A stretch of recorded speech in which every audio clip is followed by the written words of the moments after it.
Sr. Deputado Pedro Filipe Soares e do CDS-PP o Sr. Deputado Nuno Magalhães.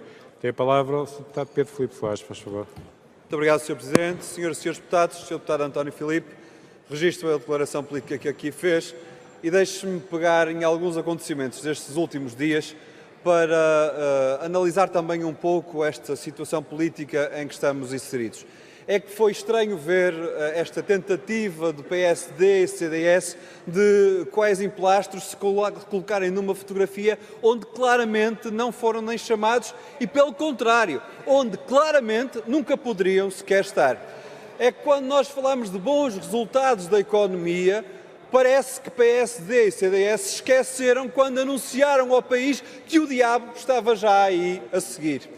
É que o que tem sido levado por diante é exatamente o contrário do que PSD e CDS anunciavam e do que queriam para o país. Se não, veja-se, quando se decidiu aumentar o salário mínimo nacional, PSD e CDS diziam não é possível, não vai ser possível, e ele já foi aumentado em 52 euros por mês, e diziam não é possível porque a economia não aguenta este ritmo.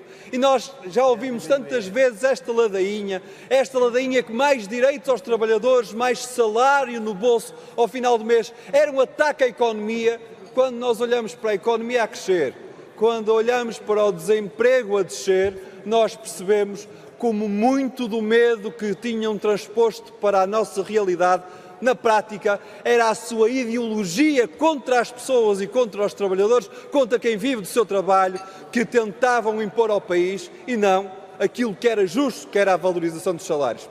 Ainda me lembro, por exemplo, como é que o CDS se juntou ao PSD para alertar para um corte de 600 milhões de euros nas pensões. Daqui a pouco o Sr. Deputado Nuno Magalhães pode explicar como é que o iriam fazer e como é que nós agora conseguimos, de facto, até ter um aumento extraordinário das pensões, algo que PSD e CDS sempre tinham negado, e já temos pelo menos garantido que as pensões vão aumentar novamente em 2018 e não ficar congeladas como CDS e PSD queriam.